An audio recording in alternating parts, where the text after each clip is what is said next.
Hello बच्चों, कैसे हैं आप सब। आई होप आप सब अच्छे होंगे और मज़े में होंगे।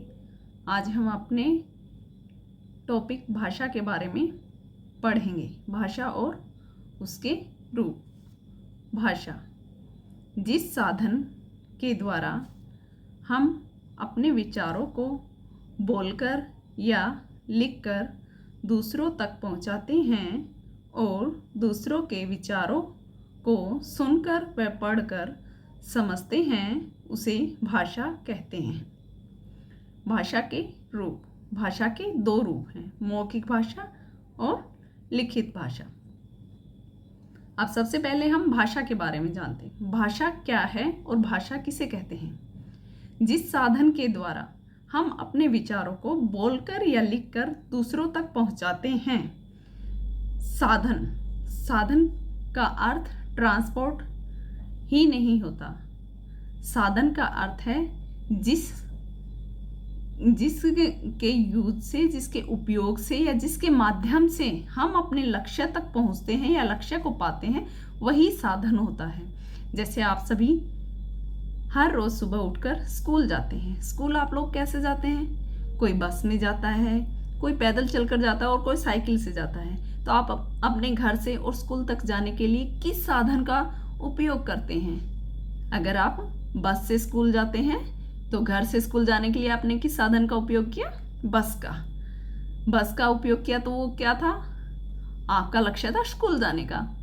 तो आप अपने घर से स्कूल गए तो आपने किस साधन का यूज किया? उस लक्ष्य को पाने के लिए आपने बस का यूज किया, उपयोग किया बस का। इसी तरह जो पैदल जाते हैं वो किस साधन का उपयोग करते हैं? वो अपने पैरों का उपयोग करते हैं। और इसी तरह जो साइकिल से स्कूल जाते हैं वो अपने स्कूल के लक्ष्य को प्राप्त करने के लिए किस साधन का उपयोग करते हैं? वो अपने साइकिल का उपयोग करते हैं। अब आप कहोगे कि साइकिल और बस भी तो ट्रांसपोर्ट ही हैं। हाँ, ट्रांसपोर्ट हैं, लेकिन वो लक्ष्य को पाने के लिए उपयोग में लाए गए ट्रांसपोर्ट हैं। इसी तरह ये तो ट्रांसपोर्ट हैं। अगर हम किसी और चीज़ की बात करें तो हम कोई भी कार्य अपना करते हैं, तो जैसे अभी आप लिख रहे हो, तो लिखने के लिए आपको किस साधन की आवश्यकता पड़ी? पेन की आवश्यकता पड़ी। तो इसीलिए जब हम कुछ भी बोलते हैं, लिखते हैं, अपने विचारों को दूसरों के सामने प्रकट करते हैं और दूसरों के विचारों को सुनकर और पढ़कर जब समझते हैं, तो हम किस साधन का उपयोग करते हैं? भाषा का। भाषा के बगैर ये सब संभव नहीं है। दूसरों के विचारों को हम भाषा से ही समझ सकते हैं और अपने विचारों को दूसरों को तभी समझा सकते हैं जब हमारे पास भाषा होगी। अगर कोई मूक व्यक्ति है तो हम उसकी भाषा को नहीं समझ पाते हैं, क्योंकि वो अपनी सांकेतिक भाषा का यूज करता है। वो बोल नहीं सकता है, उसके पास वो भाषा नहीं होती, उसके पास सांकेतिक भाषा होती है। तो इसी तरह हम अपने विचारों को और भाव को समझाने के लिए भाषा का प्रयोग करते हैं। तो यहाँ हम अपने विचारों को और भाव को समझाने के लिए जिस साधन का प्रयोग कर रहे हैं, साधन का मतलब मैंने आपको क्या बताया? साधन का अर्थ मैंने आपको बताया कि हम अपने लक्ष्य को प्राप्त करने के लिए जिस माध्यम का उपयोग करते हैं वही साधन होता है। तो हम अपने विचारों को, हमारा लक्ष्य क्या है कि सामने वाले को हमारी बात समझ में आए, वो हमारा लक्ष्य है। तो वो कैसे समझ में आएगी? जब हम उसे भाषा जैसे साधन का उपयोग करेंगे। तो इससे आप लोगों को समझ में आया कि भाषा क्या होती है। भाषा वह साधन है जिसके द्वारा हम अपने विचारों को बोलकर, लिखकर दूसरों तक पहुंचाते हैं और दूसरों के विचारों को सुनकर, पढ़कर समझते हैं, उसे भाषा कहते हैं। आगे भाषा के रूप। भाषा के दो रूप हैं मुख्य रूप से, मौखिक भाषा और लिखित भाषा। मौखिक भाषा जब हम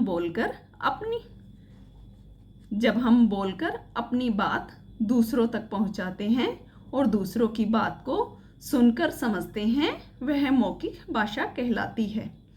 अब मौखिक भाषा क्या है? जैसे मैं अभी आपको भाषा का एक टॉपिक समझा रही हूँ। कैसे समझा रही हूँ? मौखिक रूप से समझा रही हूँ, बोलकर समझा रही हूँ। अभी मैं जो बोलकर समझा रही हूँ तो मैं इसमें मौखिक भाषा के रूप का प्रयोग कर रही हूँ। ये मौखिक भाषा है। जैसे कि टेलीफोन। टेलीफोन में आप कभी घर में होते हो और मम्मा बाहर गई हुई होती है तो आप कैसे उनसे बात करते हो? फ़ोन से बातें करते हो ना। और फ़ोन से बात करते हो तो तब आपको मम्मा नहीं दिखाई देती, आपको सिर्फ आवाज़ सुनाई देती है और मम्मा को आपकी आवाज़ सुनाई देती है। तो वो क्या है? वो मौखिक भाषा है। वहाँ हम अपनी मौखिक भाषा का प्रयोग करते हैं।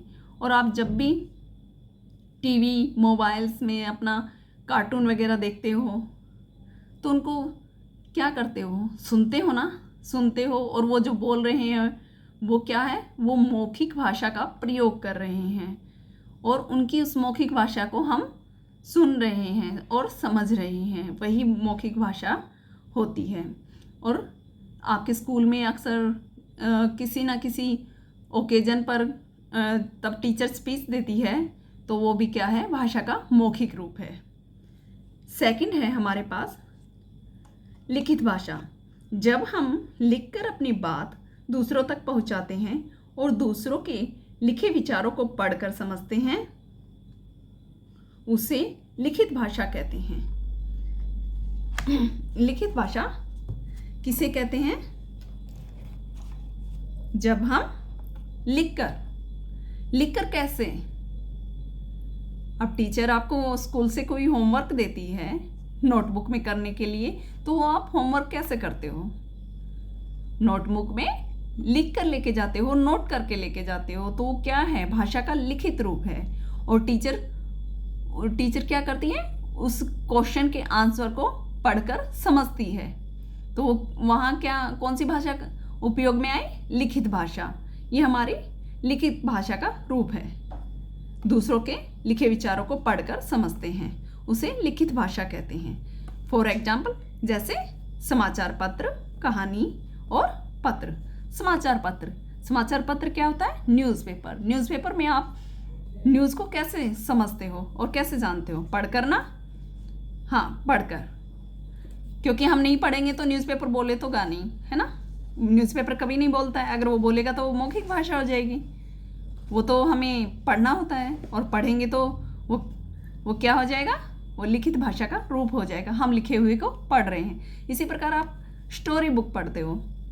स्टोरी बुक हम क्या करते हैं? पढ़ते हैं तो उसमें स्टोरी बुक में क्या होता है? लिखित भाषा का प्रयोग होता है। और इसी तरह हम कहीं भी, अब तो खैर फिर भी मोबाइल का समय आ गया है, लेकिन पहले हम अपने विचारों का आदान प्रदान पत्रों के माध्यम से करते थे। पत्रों में क्या होता था?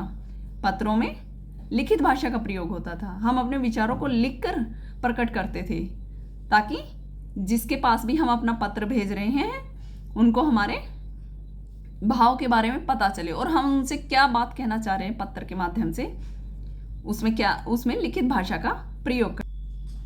नेक्स्ट है हमारा सांकेतिक भाषा। सांकेतिक भाषा, जब संकेतों के द्वारा हम अपनी बात दूसरों को समझाते हैं और दूसरों के विचारों को संकेतों के माध्यम से समझते हैं, वह सांकेतिक भाषा होती है। यह भाषा न तो लिखित होती है और न मौखिक होती है।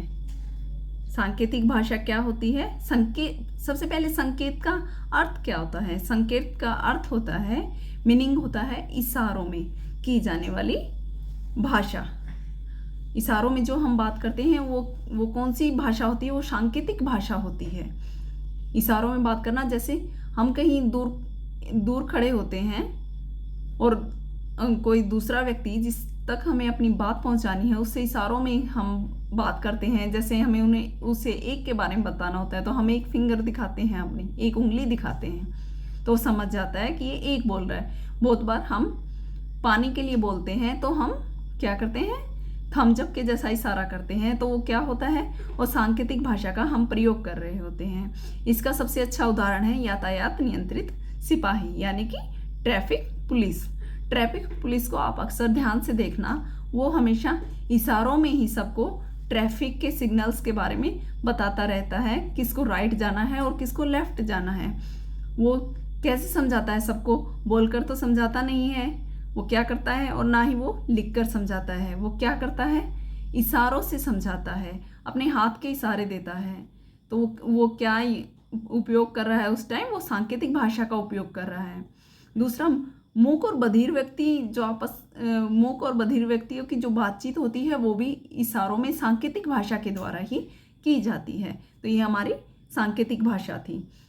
नेक्स्ट है अन्य भाषाएं। संसार में अलग अलग स्थान व राज्यों में अलग अलग भाषाएं बोली जाती हैं। हर किसी राज्य की अपनी भाषा होती है। जैसे गुजरात में गुजराती बोली जाती है, महाराष्ट्र में मराठी बोली जाती है, पंजाब में पंजाबी बोली जाती है, कर्नाटका में कन्नड़ बोली जाती है, तमिलनाडु में तमिल बोली जाती है, बंगाल में बंगाली बोली जाती है। इसी तरह हर जगह पर अपनी अपनी भाषाएं बोली जाती हैं। अब आप लोग जिस जगह पर रह रहे होगे वहाँ अपनी भाषा बोलते हो। तो इसी तरह हमारे देश में हर जगह पर अलग अलग अपनी भाषाएं बोली जाती हैं। आज हमने तो ये बच्चों ये हमारा आज का भाषा का टॉपिक कंप्लीट हुआ। आज हमने भाषा के बारे में पढ़ा कि भाषा वह साधन है जिसके द्वारा हम अपने विचारों को लिखकर बोलकर दूसरों तक पहुंचाते हैं और दूसरों के विचारों को सुनकर पढ़कर समझते हैं, उसे भाषा कहते हैं। और भाषा के रूपों के बारे में जाना। भाषा के मुख्य रूप से 2 रूप हैं, मौखिक और लिखित। मौखिक भाषा कौन सी भाषा होती है? जिसमें हम बोलकर दूसरों को अपने विचारों के बारे में बताते हैं और दूसरों के विचारों को सुनकर समझते हैं, वो भाषा का मौखिक रूप होता है। लिखित भाषा जिसमें हम लिखकर अपने विचारों को समझाते हैं और दूसरों के विचारों को पढ़कर समझते हैं, वो लिखित भाषा होती है। सांकेतिक भाषा में इशारों का उपयोग किया जाता है और कुछ अन्य भाषाओं के बारे में भी जाना। इस तरह हमने अपने भाषा व भाषा के रूप के बारे में जाना।